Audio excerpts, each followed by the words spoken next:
Sebenarnya apa aja sih manfaat atau keunggulan dari PDN itu? Dengan adanya PDN ini dapat memberikan pelindungan keamanan informasi secara berlapis bagi instansi pusat dan daerah. Mulai dari fasilitas fisik, jaringan, server, platform, hingga pada lapisan aplikasi. Pusat Data Nasional dibentuk sebagai implementasi Peraturan Presiden Nomor 95 Tahun 2018 tentang Sistem Pemerintahan Berbasis Elektronik, dan sejak 2018, instansi pusat dan daerah wajib menggunakan layanan Pusat Data Nasional. PDN diharapkan bisa menjadi data tunggal di Indonesia.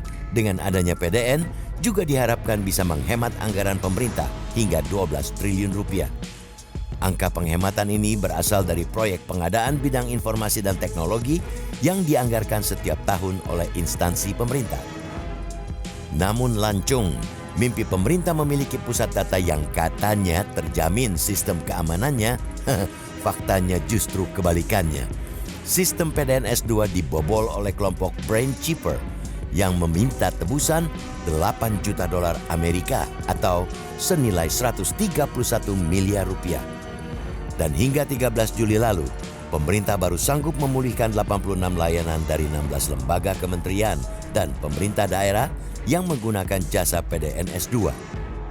Sistem pencadangan atau backup data yang tidak dilakukan oleh Pusat Data Nasional menuai kontroversi. Padahal tidak sedikit anggaran pemerintah yang dialokasikan untuk layanan tersebut.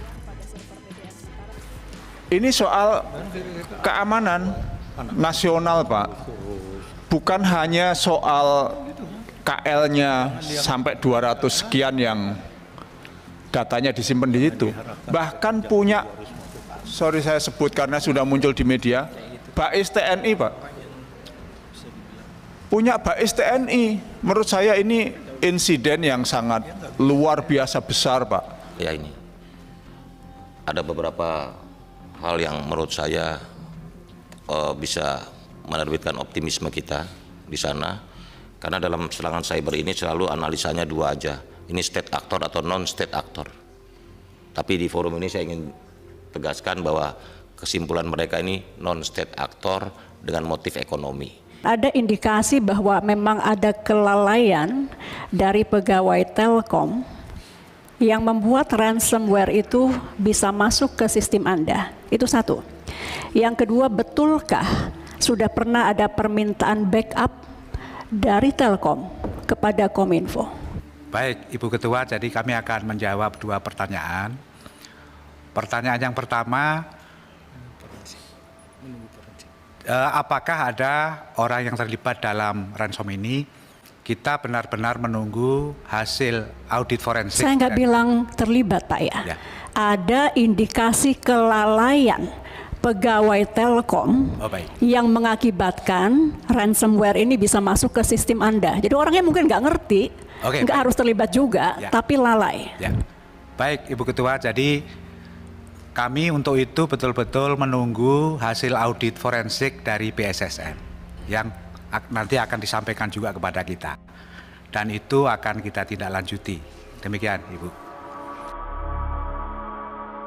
Sepanjang 4 tahun terakhir, pemerintah sudah mengucurkan anggaran hampir 900 miliar rupiah dan penyedia layanan jasa PDN S2 tahun ini dikerjakan oleh PT Telkom Sigma dengan nilai kontrak 256,5 miliar rupiah. Per tanggal 1 Juli kemarin, saya sudah mengajukan pengunduran diri saya secara lisan dan suratnya sudah saya serahkan kemarin.